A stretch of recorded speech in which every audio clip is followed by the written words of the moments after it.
The protagonist, the hero of the story, is our vehicle through which we experience the story. Their desire propels the story to its resolution, and the conflict creates the emotion.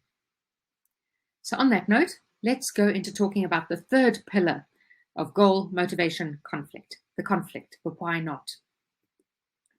This is the most important component of our GMC triangle. Without conflict, you don't have a story, and you're not going to have readers care about that. They're not going to follow the whole story through. They want to know, why can the character not achieve their goal? If the character can achieve their goal right up front, you don't have a story. If in the proposal, Margaret can just apply for a work permit and hallelujah, she keeps her job, there is no story.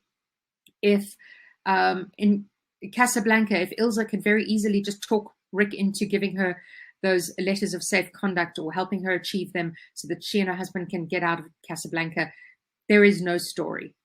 If Katniss Everdeen has all the skills right at the start of the story to win the Hunger Games, there is no story. What was my other example? Oh, in the Bourne Identity, if Jason Bourne has his memory or finds out who he is straight away at the start, the minute he opens that safety deposit box and he finds the passport and he knows, yes, that's right, I'm Jason Bourne, I'm an assassin, I'm going to resume my old life. We have no story. So the goal and the motivation need to, so for example, Jason Bourne's motivation isn't simply to find out who he is, but to find out who he is as a person. Is he really a person capable of committing murder and assassinating people? Does he really want to do this anymore? That's what drives your story. Readers read books to see the characters overcome obstacles that create doubt as to whether they'll achieve their goals. If there is no doubt, if there is no will they or won't they, the reader is just going to give up and stop reading. Conflict creates the tension in the reader and keeps them turning the pages to find out, will they or won't they? And as soon as you have no more conflict, as soon as the reader stops asking, will they or won't they achieve their goal? If they achieve their goal halfway through the story, you've got nothing else left to keep the reader reading for the rest of the book. So it is very crucial that they don't achieve their goal until the end. Now, this conflict is such an essential topic. It's so huge that I'm really just going to gloss over the key principles of conflict. I highly recommend, we did an entire webinar on conflict earlier in the year, or maybe last year. If there is enough demand for it, we can do it again in the new year, in 2022. But I highly recommend that you dig deeper into the topic and watch that previous webinar that we did. Just in a nutshell, there are two types of conflict, external and internal. External conflict determines the plot. This is going to determine the events that happen to the characters.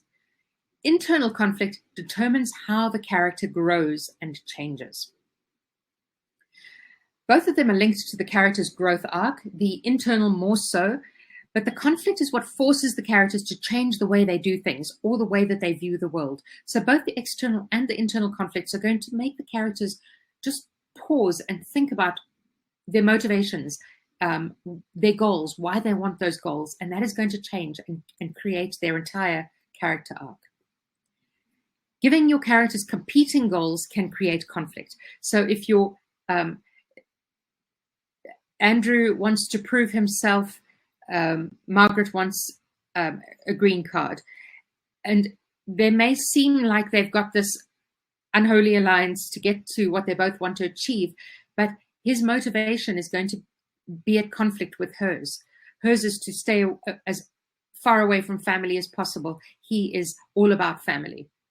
In the Hunger Games, and it's very important that your conflicts be represented by a physical person. So, for example, in the Hunger Games, the conflict is societal. In fact, let me move on to the next slide and then you'll see what I mean. So, external conflict is conflict that takes place outside the character's mind. It is the character facing conflict with an outside force, which is usually represented by a situation or a person that the character reacts to. So Katniss Everdeen is reacting against the situation of being placed in the Hunger Games. The Hunger Games are represented by, there are a whole lot of people in the games who are directly in conflict with Katniss, but the games are ultimately represented by President Snow, and it is going up against President Snow that is going to be the big driving force. In fact, for the Hunger Games, it's not just a book one, but survival is her goal in book one, but the entire trilogy is taking down the system, the regime of the world that they live in, which is represented by one person, and that is President Snow. If you're going to have your character fighting against this great big, the universe, a society, a volcano, those don't usually mean much to readers. They want to see a person represent that ultimate conflict. So this is the boss that says, no, the volcano is not really dangerous. It's the president who represents the entire society. So you want, in the same way that you want a tangible goal, you want a tangible villain to represent the conflict. External conflicts can be resolved without the characters changing. So the external conflict of Jason Bourne finding out who he is, of Rick Blaine deciding who is going to get possession of these letters of safe conduct, just getting married for the sake of a green card. Those issues can be resolved without the character changing materially. And often the characters, the conflicts, the conflicts and the villains are determined by the type of genre you're writing. Now, there are 5 types of external conflict. You may even remember this from high school English class. You have man versus man, which, as I say, pretty much takes place in every story because you're going to use a person to represent some of the other types of conflict. Man versus nature. So that would be the perfect storm, or an exploding volcano, a snowstorm that your characters are fighting against. Then there is man versus society. That would be the Hunger Games, Gattaca. To an extent, the Matrix. But the next type of external conflict is man versus machine. So that would absolutely be the Matrix, or Passengers, where the characters are having to fight against a faulty spaceship. And then there's the supernatural or the cosmic. So paranormal creatures, monsters, vampires would fall into the supernatural.